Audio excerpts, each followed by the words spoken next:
Epstein file एक ऐसा मुद्दा वर्ल्ड वाइड ट्रेंडिंग में है। बड़े अमीर बिल गेट्स जैसे लोग, डोनाल्ड ट्रंप जैसे लोगों की काली करतूत 35,000 पेजों में रिकॉर्डिंग हुई। Release the Epstein files. Fuck you, I hate you, man. Get out of office immediately. You're not helping anyone.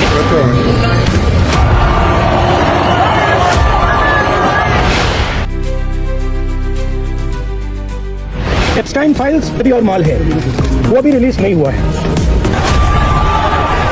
उनके गंदे कृत्य 8-8 साल की बच्चियों को नहीं छोड़ा उन्होंने।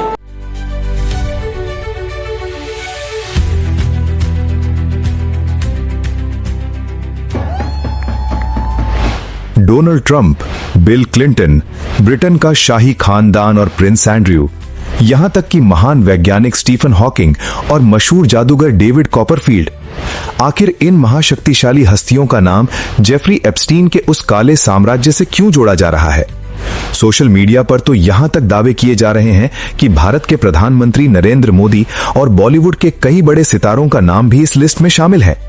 लेकिन आखिर इन बड़े नामों के पीछे की असल सच्चाई क्या है? क्या ये हस्तियां वाकई उस रहस्यमयी द्वीप के काले सच का हिस्सा थीं, या फिर ये केवल एक सोची समझी साजिश है? आज इस वीडियो में हम उन गुप्त फाइलों के पन्ने पलटेंगे जो सालों से सील बंद थी, और सीधे अमेरिकी अदालत के दस्तावेजों के माध्यम से हर एक नाम की हकीकत आपके सामने रखेंगे। पर इस कहानी की गहराई में उतरने से पहले ये जानना बहुत जरूरी है कि यहाँ बताई गई हर जानकारी अमेरिकी जिला अदालत यानी यूएस डिस्ट्रिक्ट कोर्ट के सार्वजनिक रिकॉर्ड्स और उन जाबाज पत्रकारों की रिपोर्ट पर आधारित है जिन्होंने इस मामले को दुनिया के सामने रखने के लिए अपनी पूरी ताकत लगा दी। हमारा मकसद किसी की छवि को ठेस पहुंचाना नहीं, बल्कि केवल वो प्रमाणित तथ्य आपके सामने रखना है जो कोर्ट केस नंबर 15CV07443 के आधिकारिक दस्तावेजों में दर्ज है। इस खौफनाक दास्तान की असल बुनियाद पड़ती है 20 जनवरी 1953 को न्यूयॉर्क के ब्रुकलिन में, जहां एक साधारण से परिवार में जेफरी एप्स्टीन का जन्म हुआ। वो शुरू से ही बेहद शातिर दिमाग और महत्वाकांक्षी था। 1970 के दशक में उसने एक मामूली गणित के टीचर के रूप में अपना करियर शुरू किया, लेकिन उसकी नजरें न्यूयॉर्क की ऊंची इमारतों और बेहिसाब दौलत पर टिकी थीं। अपनी चालाकी के दम पर उसने जल्द ही वॉल स्ट्रीट की दुनिया में कदम रखा और 1982 तक उसने अपनी खुद की कंपनी खड़ी कर ली। साल 1998 में एप्स्टीन ने कैरिबियन सागर के बीचों बीच लिटिल सेंट जेम्स नाम का एक निजी द्वीप खरीदा, जिसे आज दुनिया पाप का द्वीप कहती है।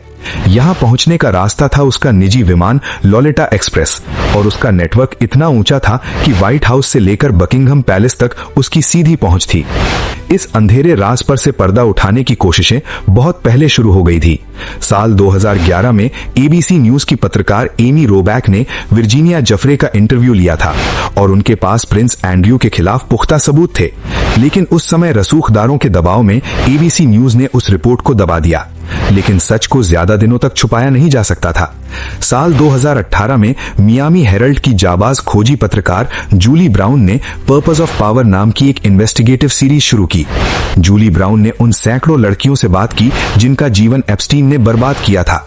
उनकी इस रिपोर्टिंग ने पूरी दुनिया में तहलका मचा दिया, और इसी के दबाव में आकर 6 जुलाई 2019 को एफबीआई ने एप्स्टीन को दोबारा गिरफ्तार किया। इसके बाद सीएनएन के एंड्रयू कुओमो और बीबीसी की पत्रकार मैत्रेयी सिंह जैसे बड़े नामों ने इस केस की एक एक परत खोलनी शुरू की।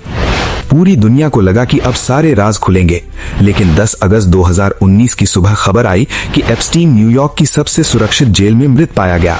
सीसीटीवी कैमरों का अचानक बंद हो जाना और गार्ड्स का रहस्यमयी तरीके से सो जाना आज भी दुनिया का सबसे बड़ा सवाल बना हुआ है।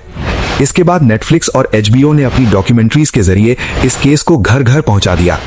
असली धमाका तब हुआ जब जनवरी 2024 में न्यूयॉर्क की जज लोरेटा प्रेस्का ने एप्स्टीन फाइल्स के सीलबंद दस्तावेजों को सार्वजनिक करने का आदेश दिया।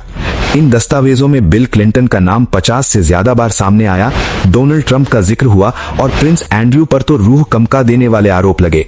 लेकिन इसी दौरान इंटरनेट पर एक और रोंगटे खड़े कर देने वाली थ्योरी वायरल होने लगी, जिसे एड्रीनोक्रोम कहा जाता है।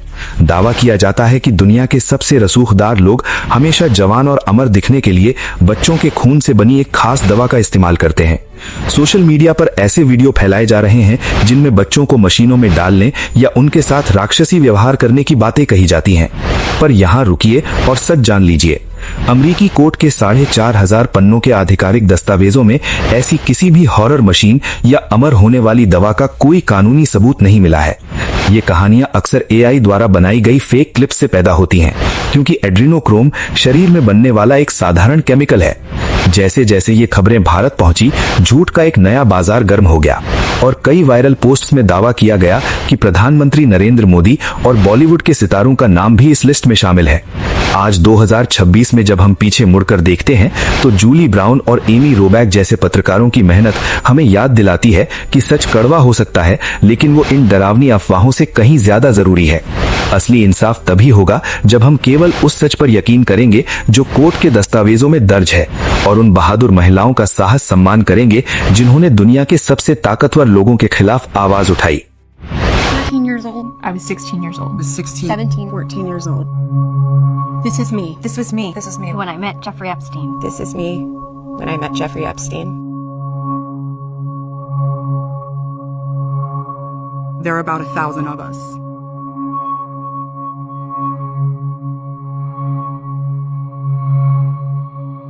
It's time to bring the secrets out of the shadows. It's time to shine a light into the darkness.